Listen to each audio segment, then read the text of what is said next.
नमस्कार। मध्य प्रदेश छत्तीसगढ़ देख रहे हैं आप। मैं हूं आपके साथ प्रियंका तिवारी। खबरों को विस्तार से जानेंगे। मध्य प्रदेश विधानसभा में आज विपक्ष के भारी भरकम हंगामे के बीच वित्त मंत्री जगदीश देवड़ा ने बजट पेश किया। कांग्रेस ने महंगाई का मुद्दा उठाया और सिलेंडर के दाम वृद्धि के विरोध में वॉकआउट भी किया। कांग्रेस ने बजट को झूठ का पुलिंदा और चुनावी बजट बताया। पूर्व सीएम और पीसीसी चीफ कमलनाथ ने कहा कि ये सत्यानाश का बजट है। कमलनाथ ने मध्य प्रदेश सरकार के बजट को चुनावी बजट बताया। उन्होंने कहा कि झूठी सरकार का झूठा बजट है, ये सत्यानाश का बजट है। बजट में सब कुछ सिर्फ सब प्रस्तावित है, सबका बस प्रावधान है। ये बजट सिर्फ 3 महीने का है, चुनावी जुमला है।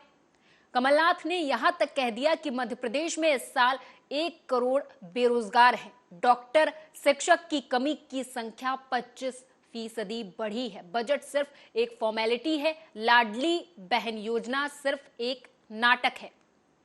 तो वहीं कमलनाथ ने आगे कहा कि कांग्रेस की सरकार आई तो हम महिलाओं को 1500 रुपए देंगे।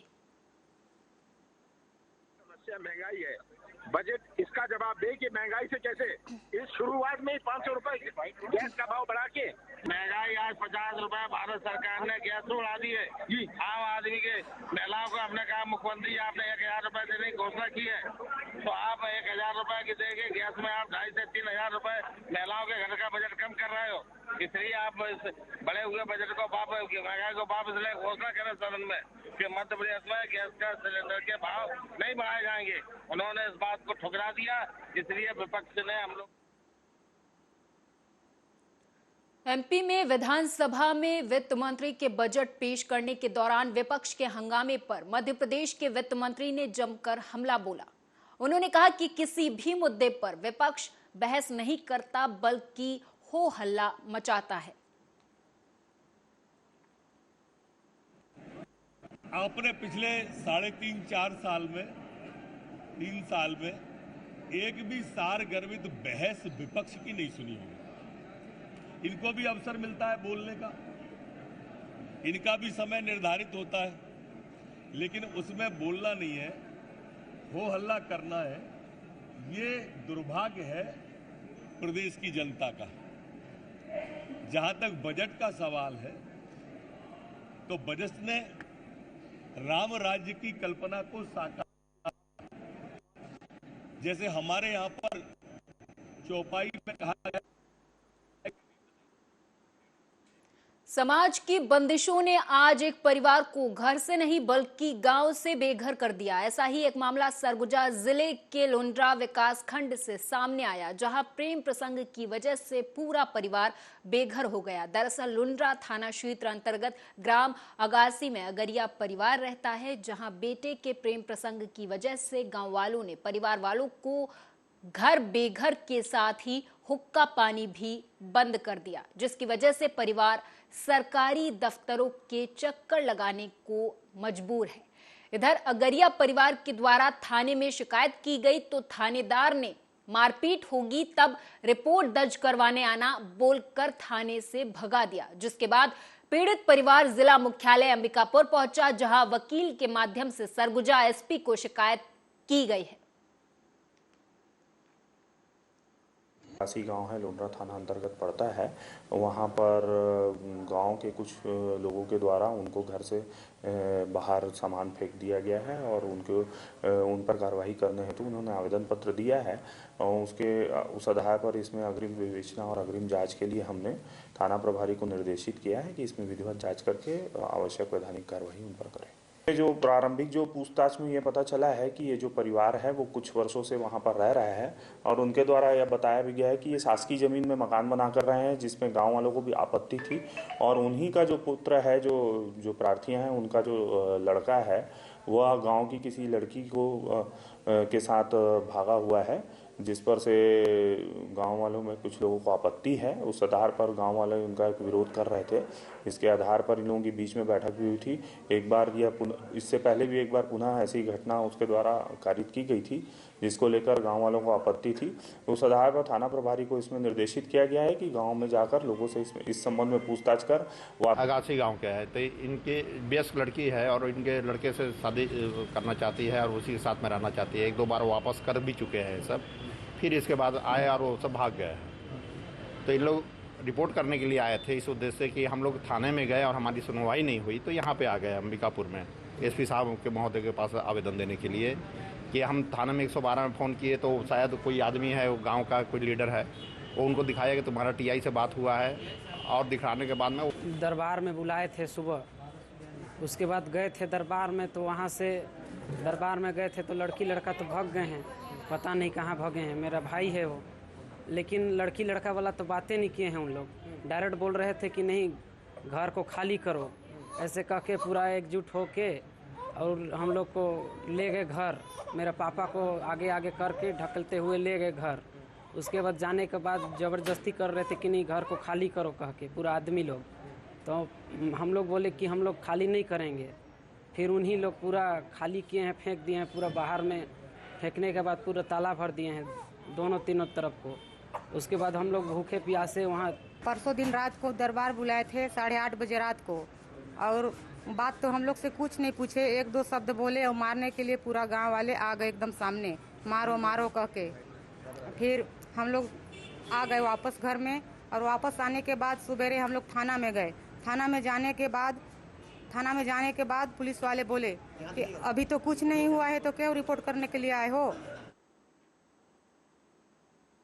छत्तीसगढ़ के बस्तर से खबर है, बताते चले कि जनता कांग्रेस छत्तीसगढ़ जे और बस्तर अधिकार मुक्ति मोर्चा के द्वारा जनता कांग्रेस छत्तीसगढ़ जे के प्रदेश अध्यक्ष अमित जोगी और जनता कांग्रेस जे के जिलाध्यक्ष और बस्तर अधिकार मुक्ति मोर्चा के प्रमुख संयोजक नवनीत चांद के नेतृत्व में बस्तर के विकास संदर्भ में आवश्यक अपने समस्त जन मुद्दों को लेकर कल 28 तारीख को मंगलवार को कलेक्ट्रेट का घेराव किया गया था।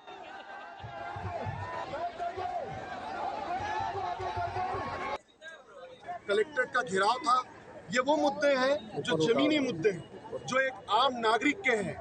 आज बस्तर की जनता आवास मांग रही है, बस्तर की जनता रोजगार मांग रही है, बस्तर की जनता पट्टा मांग रही है, बस्तर की जनता पेंशन मांग रही है, बस्तर की जनता अच्छी शिक्षा स्वास्थ्य मांग रही है।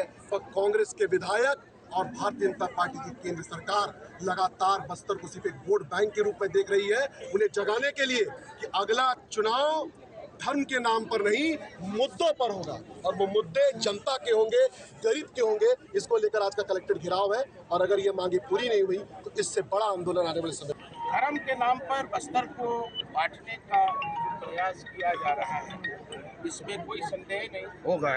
इसके पीछे बीजेपी और आरएसएस का हाथ है। और बहुत दुख की बात है कि यहाँ पे सरकार कांग्रेस की है। उनको ठोस कदम उठाने थे, लेकिन जहाँ एक तरफ भाजपा बारूद बिछाने का, चिंगारी लगाने का काम कर रही है, वहीं कांग्रेस पार्टी मूक दर्शक बन के इस आग को हवा देने का काम कर रही है। जो अपेक्षाएं कांग्रेस पार्टी से की जा सकती है, उसकी विचारधारा से की जा सकती है कि धर्मनिरपेक्ष होकर वो हर वर्ग को संवैधानिक संरक्षण देगा, वैसा कुछ भी नहीं हो रहा है बस्तर में। ये जो स्थिति उत्पन्न हुई है, मुझे लगता है कि नक्सलवाद से एक ज्यादा भयानक स्थिति है। छत्तीसगढ़ के जांजगीर चांपा से खबर है, बताते चले कि हत्या करने की नीयत से मारपीट करने वाले एक नाबालिग और 3 आरोपियों को पुलिस ने गिरफ्तार कर लिया है। बता दें कि पुरानी रंजिश को लेकर आरोपियों के द्वारा घटना को अंजाम दिया गया था।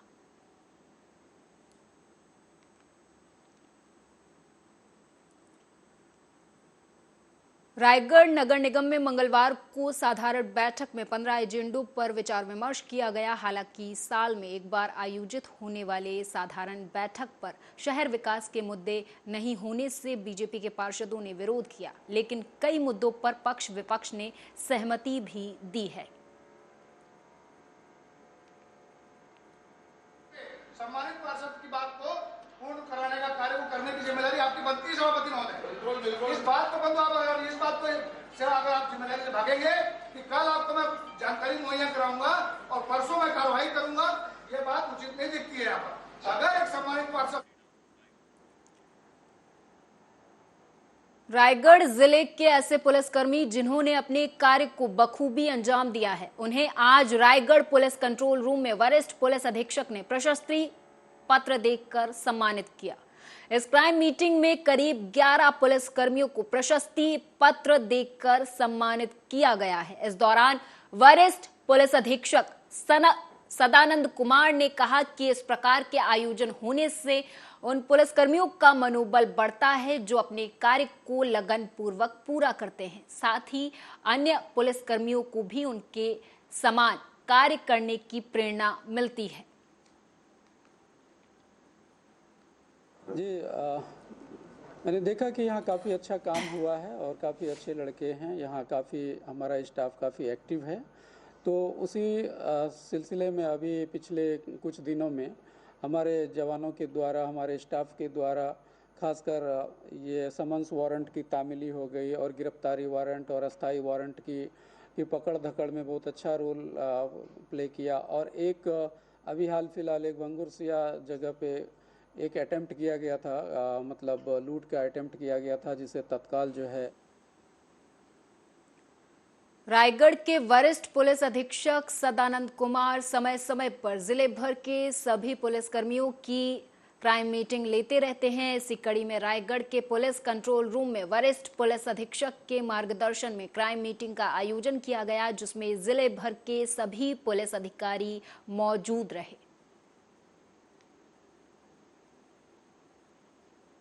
रेगुलर रूटीन की चीज़ है क्या, और सभी थाना प्रभारी और एसडीओपी के उसके कार्य की समीक्षा की गई।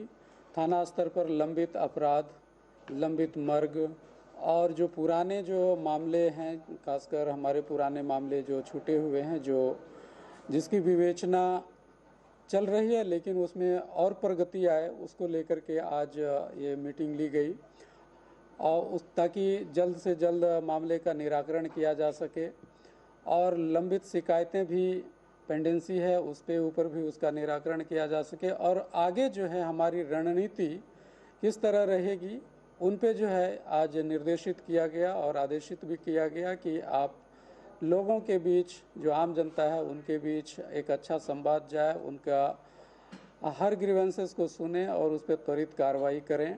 ये एक रेगुलर रूटीन। छत्तीसगढ़ में हिंदू स्वाभिमान जागरण संत पदयात्रा 5 मार्च को रायगढ़ पहुंचेगी। पूरे प्रदेश में 4 स्थानों से निकाली जाने वाली संत पदयात्रा का समागम 19 मार्च को रायपुर में होगा। इस बात की जानकारी मंगलवार को संत समिति ने प्रेस वार्ता के दौरान दी है। पूरे छत्तीसगढ़ में हिंदू स्वाभिमान संत पदयात्रा निकल रही है, जो रायगढ़ में माँ चंद्र सेनी यात्रा के नाम से आ रही है, जो जसपुर खगोरा आश्रम से होके कोरबा जिले होते हुए खरसियाँ होते हुए रायगढ़ आएगी। रायगढ़ यह 5 तारीख को आएगी यात्रा, जिसका कोतरा रोड से हम लोग भव्य स्वागत करके वहाँ से कलश यात्रा पद यात्रा रहेगी। सुबह सत्तीगुड़ी चौक से बूढ़ी माई मंदिर होते हुए स्टेशन चौक और सुभाष चौक गौरी शंकर मंदिर में उसका समागम होगा और वहाँ पे हिंदू सभा का संबोधित करके वो छत्तीसगढ़ में विभिन्न विषयों को लेकर के, जैसे कि हिंदू समाज में या धार्मिक चेतना के विषय को लेकर के, अखंड भारत के विषय को लेकर के और सामाजिक समरसता के उद्देश्य से सत्य सनातन संत समाज की एक यात्रा निकली है, अभी हिंदू स्वाभिमान जागरण संत यात्रा। ये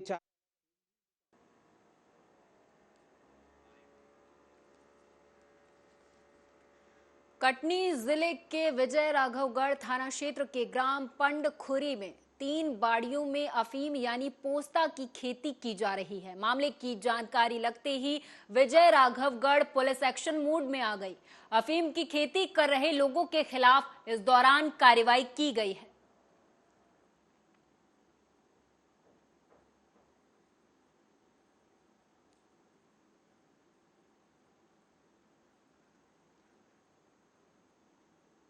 एमपी के सीहोर मंडी थाना के डाकपुलिया के पास दो पक्षों में खूनी संघर्ष हो गया। इस खूनी संघर्ष में 8 लोग घायल हुए हैं। वहीं घटना की जानकारी पाकर मौके पर पहुंची पुलिस ने सभी घायलों को अस्पताल में भर्ती करवा दिया है और मामले की छानबीन में जुट गई है।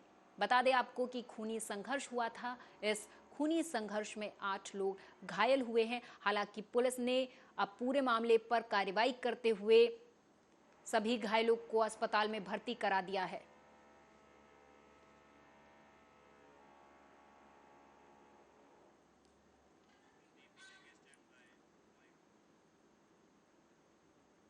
छत्तीसगढ़ के मशहूर हिल स्टेशन मैनपाट में रहने वाले माझी समुदाय के भैंसा गोत्र के परिवारों में बारात आने से पहले कीचड़ में लौटने की परंपरा है और इस दौरान एक दूसरे से लड़ते हुए भी दिखाई देते हैं और थक जाने के बाद उन्हें हटाया जाता है और जो भी इसमें विजयी होता है वो ही बारात का स्वागत करता है।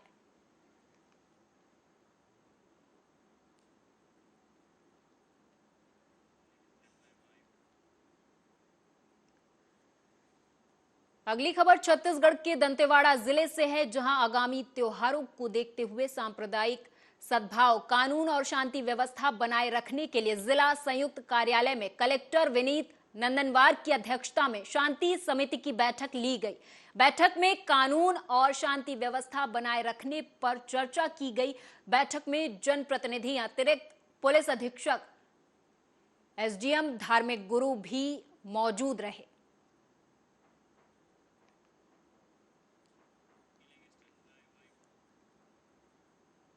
ह्यूमन राइट्स और crime control bureau Chhattisgarh Janjgir Champa team के द्वारा एक विज्ञान मॉडल प्रदर्शनी का आयोजन शासकीय हाई स्कूल कुलीपोटा जांजगीर में किया गया, जिसमें पूरे जांजगीर चांपा जिले के स्कूल से छात्र छात्राओं ने हिस्सा लिया और अपनी प्रतिभाओं का प्रदर्शन किया।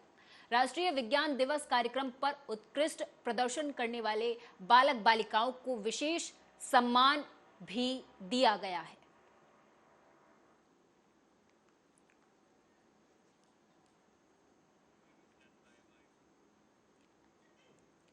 एमपी के सिंगरौली से खबर है। बताते चले कि ऊर्जा धानी क्षेत्र में 28 फरवरी 2023 को महामहिम राज्यपाल मंगू भाई पटेल का सिंगरौली जिले के बरहपान हवाई पट्टी पहुंचने पर जनप्रतिनिधि और जिला प्रशासन के अधिकारियों के द्वारा गरिमामयी स्वागत किया गया। इसके बाद महामहिम पटेल ने आदिवासी परिवारों से भेंट कर शासन की विकास योजनाओं के क्रियान्वयन की जानकारी भी ली।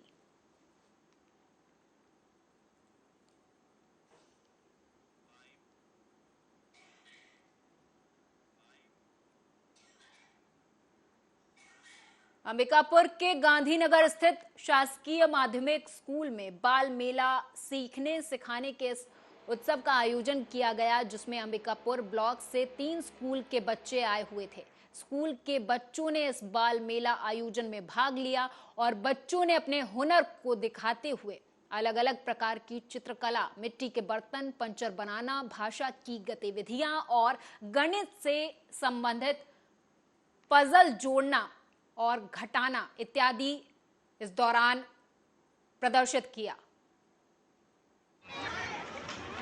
अभी कोरोना काल चल रहा था पिछले 3 सालों से, उसके कारण बच्चों का लर्निंग लॉस हो गया था। जो सीखने की क्षमता थी वो स्लो हो गई थी या प्रॉपर स्कूल नहीं लगे, तो कहीं ना कहीं इसका इम्पैक्ट बच्चों पे हुआ था।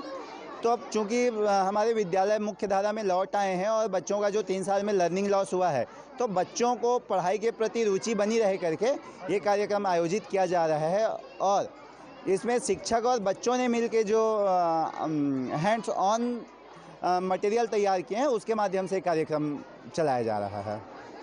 इसमें बच्चों के लगभग सारे सब्जेक्ट को लेके एक्टिविटीज़ कराई जा रही हैं। आज यहाँ पर बाल मेला का कार्यक्रम चल रहा है और जिस काउंटर पे हम लोग अभी खड़े हैं वो लैंग्वेज का काउंटर है, यानी भाषा की दुनिया, और इसमें भाषा से संबंधित बहुत सारी गतिविधियां हैं। और हमने इस काउंटर पे पहली क्लास से लेकर 12वीं क्लास के सभी तक के बच्चों के लिए एक्टिविटीज़ डिज़ाइन की है कि बच्चे यहाँ पर उस पर बात कर पाएँ, मज़ेदार गतिविधियाँ कर पाएँ। जैसे हमने जो छोटे बच्चे हैं वो अल्फ़ाबेट से अपना नाम बना रहे हैं, कुछ बच्चे यहाँ पर चित्र देखकर कहानी।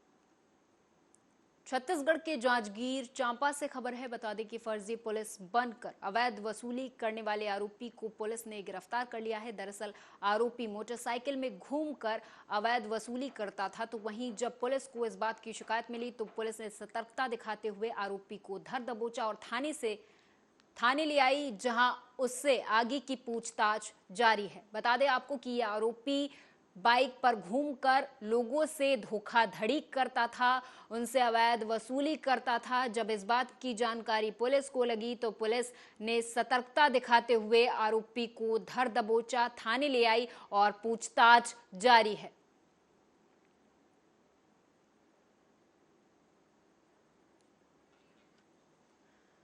तो छत्तीसगढ़ के जांजगीर चांपा से खबर है। बताते चले कि यहां पर एक ऐसे आरोपी को धर दबोचा है पुलिस ने जो बाइक पर घूमकर अवैध वसूली करता था। हालांकि जब पुलिस को इस बात की जानकारी हुई तो पुलिस ने सतर्कता दिखाते हुए आरोपी को गिरफ्तार कर लिया है।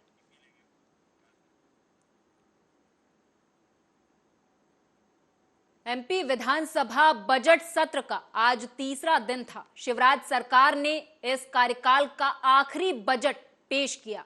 आज वित्त मंत्री जगदीश देवड़ा ने बजट पेश किया। इस दौरान कांग्रेस ने जमकर हंगामा काटा और सदन से वॉकआउट किया। बताते चले कि एमपी के सीएम शिवराज सिंह चौहान ने इस दौरान प्रेस वार्ता में क्या कुछ कहा, सुनाएंगे। मैं आज के अद्भुत और अकल्पनीय बजट के लिए वित्त मंत्री श्री जगदीश देवड़ा जी और उनकी पूरी टीम को बधाई देता हूं। ये बजट हमारे प्रधानमंत्री श्रीमान नरेंद्र मोदी जी का आत्मनिर्भर भारत के निर्माण के लिए आत्मनिर्भर मध्य प्रदेश के निर्माण का बजट है। प्रधानमंत्री जी ने कहा,